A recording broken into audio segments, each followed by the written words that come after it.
Hello friends, स्वागत है आपका अपने ऑनलाइन क्लासेस के अंदर। बढ़ते हैं हमारे अगले क्वेश्चन की तरफ। Define the private company. Private company को यहाँ पे डिफाइन करना है। कुछ प्रिविलेजेस और एग्जेम्पशंस जो प्राइवेट कंपनी एंजॉय करनी है, इसके बारे में भी हमको देखना है। बेसिकली हमको प्राइवेट कंपनी के बारे में ही पूरा पढ़ना है। तो section 2 subsection 268 of the companies act 2013 defines a private company. It provides that the private company means a company which by the articles, जो कि आर्टिकल्स के अंदर मेंशन हो, restrict the rights to transfer share, जहां पे transferability of shares के जो rights हैं वो बेसिकली प्रोवाइड कर रहे हैं। If any limit the number of members to 200, यहां पे जो लिमिट्स है नंबर ऑफ मेंबर्स की वो 200 है।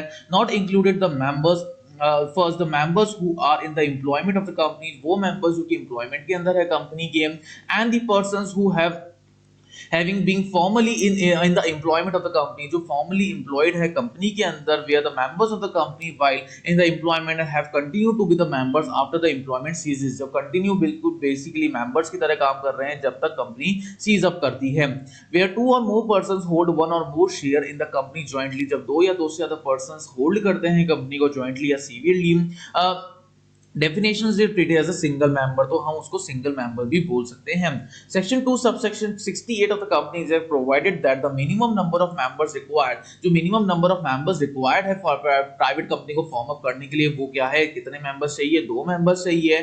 It's name must end with the words private, उसके नेम के आगे क्या लगना चाहिए, प्राइवेट लगना चाहिए। The act does not altogether prohibits the transfer of shares, जो एक्ट है वो बेसिकली प्रोहिबिट नहीं करता ट्रांसफरेबिलिटी ऑफ शेयर्स को। What it says that the right of the transfer of shares is to be restricted in such a manner, इस तरीके से restrictions होता है हमारा, so that the number of members do not exceed 50, जिससे number of members 50 से ज्यादा नहीं हो।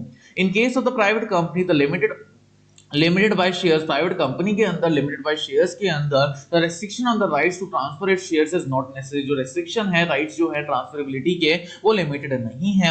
अ private company is compulsory required to have its own articles of association, का खुद का एक आर्टिकल्स ऑफ एसोसिएशन है, where in the aforesaid restriction must be laid down, aforesaid कोई ना कोई रिस्ट्रिक्शंस यहां पे लगते ही हैं। Special privileges and exemptions of the private company, क्या-क्या प्रिविलेजेस क्या-क्या एग्जेम्पशंस देती है प्राइवेट कंपनी हमको। The private company enjoys a certain privileges which are not available to the public company, जो पब्लिक कंपनी के लिए अवेलेबल नहीं है। It is so because in the private company the money is raised from the few peoples and generally they belong to the same family or the group are close friends, because private company के अंदर जो money है वो बहुत ही कम लोग raise कर पाते हैं, because same family same group के अंदर ही ये सारा प्रोसीजर चलता है। therefore not much public interest is involved, and इसलिए public interest यहाँ पे इन्वॉल्व होता ही नहीं है। but in case of public company where the money is raised from the general public, जहाँ पे जनरल पब्लिक से पैसों को रेज करा जाता है, the number is quite large, number बहुत बड़ा हो जाता है। it is necessary to safeguard their interest in the several restrictions are imposed on the public company, public company के लिए बहुत सारे restrictions का impose होना compulsory हो जाता है। Following are the special privileges available to the private company, private company के अंदर कुछ ना कुछ privileges हैं हमारे पास जो कि फॉलो करने पड़ते हैं। Minimum number of members, minimum number of members her private company के अंदर में be found with the 2 members, whereas public company के अंदर 7 मेंबर्स की जरूरत होती है। प्रोस्पेक्टस, प्राइवेट कंपनी को कोई भी प्रोस्पेक्टस इशू करने की जरूरत नहीं है, लेकिन पब्लिक कंपनी को रिक्वायर्ड है कि उसको अपना प्रोस्पेक्टस इशू करना पड़ेगा। Minimum subscription, private company can allot the security even before receiving the minimum subscription, minimum subscription receive करते वक्त भी प्राइवेट कंपनी का होना जरूरी है। but a public company cannot allot the securities to the public without receiving the minimum subscription, बिना किसी minimum subscription के रिसीव करे बिना हम सब्सक्रिप्शन ले सकते हैं। Minimum number of directors, 1 person company के अलावा हर प्राइवेट कंपनी के अंदर मिनिमम 2 डायरेक्टर्स होने चाहिए, पब्लिक कंपनी के अंदर 3 डायरेक्टर्स होनी चाहिए, 1 पर्सन कंपनी में 1 डायरेक्टर से भी काम हो जाता है। इंडिपेंडेंट डायरेक्टर्स, हर लिस्टेड पब्लिक कंपनी या एवरी क्लास और class of the public company as may be prescribed are required to have at least 1/3 of the total number of directors independent. So हर एक कंपनी के अंदर जो कि पब्लिक कंपनी है या लिस्टेड कंपनी है उसके अंदर जितने भी टोटल नंबर ऑफ डायरेक्टर्स हैं उनमें से 1/3 इंडिपेंडेंट डायरेक्टर्स होने चाहिए, बट प्राइवेट के केस में ऐसा कुछ नहीं है।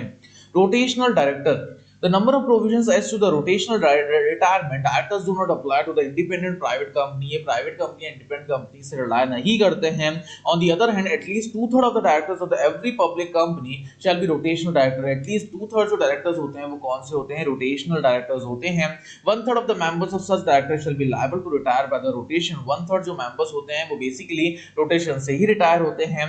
at every annual general meeting, her general meeting के अंदर डिस्क्वालिफिकेशन ऑफ डायरेक्टर्स, डायरेक्टर्स की डिस्क्वालिफिकेशन की अगर हम बात करें तो प्राइवेट कंपनी में bye it's articles provide an additional disqualification for the appointment of the directors, appointment director के अपॉइंटमेंट के हिसाब से डिस्क्वालिफिकेशन चलता है इन एडिशन टू दो specified in the act and the public company can not do so, लेकिन public company ऐसा कुछ नहीं कर सकती है।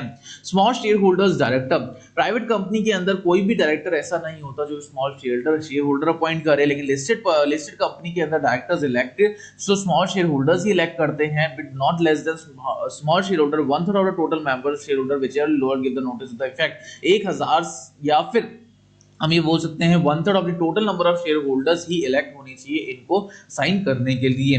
नंबर ऑफ डायरेक्टरशिप, ये तो सिंपल है, इजी है। द प्राइवेट कंपनी के अंदर जो अपॉइंटमेंट है पर्सन का, मैक्सिमम डायरेक्टरशिप 20 कंपनी की होल्ड कर सकता है, लेकिन अगर पब्लिक कंपनी है तो वहां पे 10 ही हो सकती है, मतलब एक जना 10 कंपनी का ही डायरेक्टर बन सकता है। की managerial personal, all the listed company and all the public company having the paid up share capital of 10 crore से ज्यादा है अपॉइंट टू केएमपी, उसको की मैनेजरियल पर्सनल का अपॉइंट करना बहुत ज्यादा एसेंशियल है। But no private company is required to appoint the KMP except a private company having the paid up share capital of 5 crore, जब तक कोई प्राइवेट कंपनी 5 करोड़ से ज्यादा नहीं है, और more than shall be required to appoint up company secretary, और एक कंपनी सेक्रेटरी का भी अपॉइंट होना बहुत ज्यादा एसेंशियल है। Managerial remuneration, an independent private company is exempted from the overall limit of the managerial remuneration, overall जो limit है मैनेजरियल रेम्यूनरेशन की वो भी लिमिट करता है of 11% of the net profit, 11% net profit के हिसाब से। Financial assistance of the for the purchase of its shares, financial assistance क्या होती है शेयर्स को परचेज करने में? जो भी इंडिपेंडेंट प्राइवेट कंपनी है वो प्रोहिबिटेड करती है from giving the financial assistance to one of the purchase of the subscription of its owners own shares, अपने खुद के शेयर्स के सब्सक्रिप्शन को वो नहीं खरीद सकती। But in the public company, लेकिन पब्लिक कंपनी के केस में can give the financial assistance for the purpose of with a limited specified in the act, जो भी लिमिट स्पेसिफाइड है उस एक्ट के अकॉर्डिंग चलता है। Quorum, unless the articles provided for the larger number, only 2 persons personally present shall be the quorum for the meeting। 2 persons जो personally हैं वो ही quorum बनाते हैं कंपनी की for the meeting in case of the private company के case के अंदर। but in case of a public company, लेकिन public company के केस में तो quorum of the meeting varies with the number of members of the company। जो quorum है वो number of members के अंदर define होती है। the number of members forming the quorum in the case of public company are as follows, कितने number of members चाहिए quorum को फॉर्म करने के लिए, मतलब मीटिंग की क्राइटेरिया को फॉर्म करने के लिए। अगर 1000 मेंबर्स तक हैं तो 5 मेंबर्स चाहिए पर्सनली प्रेजेंट होने चाहिए, 1000 से 5000 मेंबर्स है तो 15 मेंबर चाहिए, 5000 से ज्यादा है तो 30 मेंबर पर्सनली प्रेजेंट होने चाहिए कोरम के अंदर। Report of annual general meeting, her listed public company को प्रिपेयर करनी पड़ती है अपनी रिपोर्ट हर एनुअल जनरल मीटिंग के अंदर और फाइल करना पड़ता है रजिस्ट्रार के अंदर। लेकिन प्राइवेट कंपनी के केस में ये सब चीजें जरूरी नहीं है, उनको कोई भी रिपोर्ट फाइल नहीं करनी पड़ती। सेक्रेटरियल ऑडिट, हर पब्लिक कंपनी को पेड अप कैपिटल जिसकी 250 करोड़ से ज्यादा है shall annex a secretarial audit report with its board report के साथ साथ सेक्रेटरियल ऑडिट रिपोर्ट भी उनको मेंटेन करना पड़ता है। But a private company is not required to annex this report, लेकिन प्राइवेट कंपनी में कोई भी रिपोर्ट को हमको छेड़छाड़ करनी ही नहीं पड़ती है। ये सारा क्राइटेरिया हमने डिस्कस कर लिया है किसके बारे में, हमारे एजीएम्स के बारे में, हमारे पब्लिक कंपनी के बारे में, हमारे प्राइवेट कंपनी के बारे में। इनके अंदर प्राइवेट कंपनी के अंदर क्या क्या एडवांटेज है, क्या क्या डिसएडवांटेजेस है, उन सब चीजों के बारे में भी हमने डिस्कस कर लिया है। उम्मीद करते हैं आपको बहुत अच्छे समझ में आ गया होगा। Thank you so much.